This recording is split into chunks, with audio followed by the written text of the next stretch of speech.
Hello everyone, this is your Jeffrin baby and you are watching Foodyaari YouTube channel. Today I have come here to give you a video lecture on the topic 3D footprinting. So to know about the 3D footprinting, I will teach in detail about you the basics and the concepts and the types and the application of the 3D footprinting.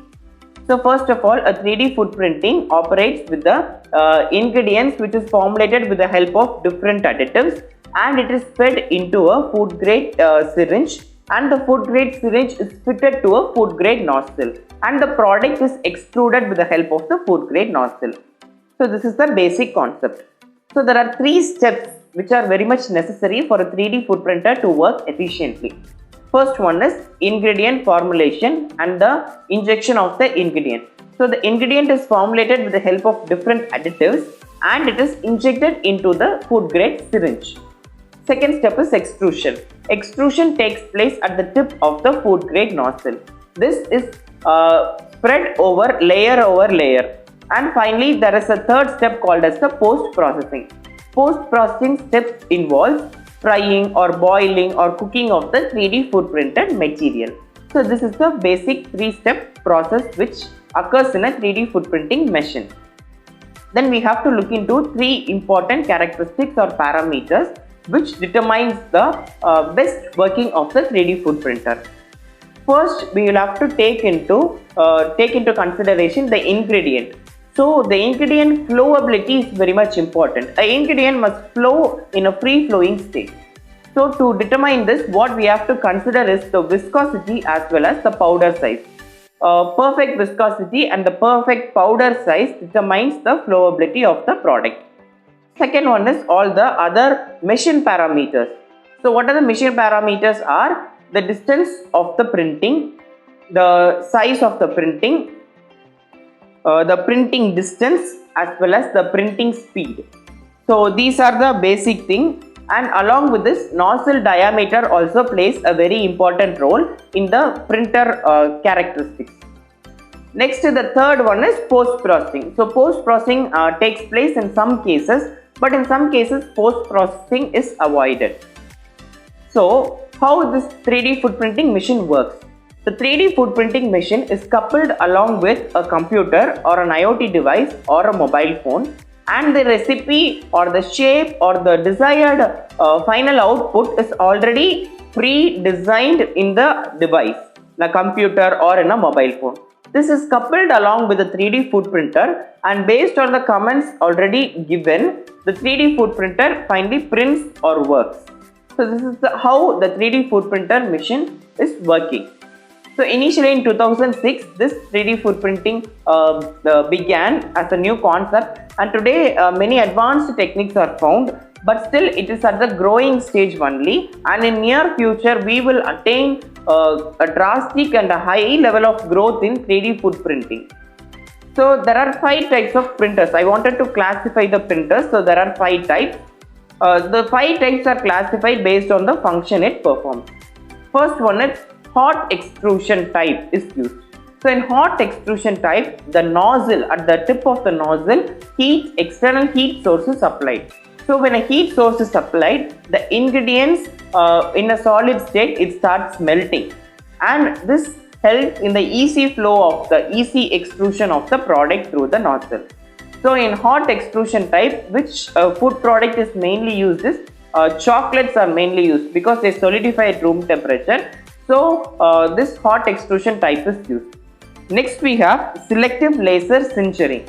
So in case of selective laser sintering, it is same as that of hot extrusion, but here laser is used to produce heat. So this is mainly used for the powdered food materials, especially for sugar and such powdered materials. This selective laser sintering is used, and this heat is produced by means of the laser, and this helps in the powder to get binded up, and finally the product is extruded out. Next technique, the third technique is binder jetting. So in case of binder jetting, we use water. So instead of any heat to get binded, we instead use water. So water along with the powdered food product is used in case of binder jetting. Next we come under inkjet printing. So what is inkjet printing? It is mainly used for the colors and colorful products. Mainly in case of cakes and other confectionaries, to design the product or to attain the perfect shape of the decorations in the food, we use this inkjet printing method. Now we are coming into the fifth one, and the final one is multi-print head type extrusion. So in multi-print head type, various ingredients are used. So various types of ingredients are formulated and they are fed into the hopper or fed into the syringe, and simultaneously at the single go, all the products are printed upon layer by layer, and the desired product is formulated with the help of different ingredients. So this is used in case of multi-print head type extrusion. So now let's look into the applications. In children food, it is mainly used because children love shapes, they love colors, they love to explore, they want to learn as well as they want to eat. So feeding them is really a great challenge for the mothers.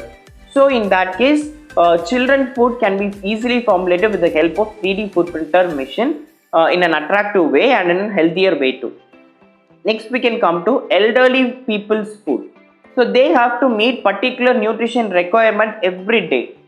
So to formulate such a product in such a balanced diet in a single product, we can use this 3D food printing. So proper amount of minerals, vitamins, protein, carbohydrate, fat and all the other things can be met out, can be sorted out based on the need of the patient or the elderly people within a single product. So it is used in that case. Next one is space foods. So earlier freeze-dried or lyophilized foods were used by the space travelers, but nowadays 3D food printed products are being a recent attraction, and the shelf life of the 3D food products are really higher than that of the lyophilized or freeze-dried product. So space people are using this. So for a 3D food printed product has to maintain shape. That is the real challenge. So for a 3D food printed food material to maintain its shape, we use hydrocolloids as well as transglutaminase. So transglutaminase and hydrocolloids, these two substances are used based on the correct requirement to maintain the shape and the structure of the 3D food printed material. So now let's look into the challenges. So the challenges we face is the 3D food printer machine is really costly. But nowadays some of the universities are developing new 3D food printer machines at low cost, and this has to be standardized very soon. Next, the product shape or the speed of the injection materials, speed of the nozzle and the distance of the printing, all these are the challenges which we face during the 3D food printing. So these are the basic things about the 3D food printing I have explained to you. And to know more and more about 3D food printing, below there will be in the description box, there will be the link for the article which I have spoken to you. You can check out that in our Foodyaari page. So meet you all in the next video. Please do subscribe to our YouTube channel. Until then, it's bye from Jeffrey Baby. Love you all. Cheers. Bye.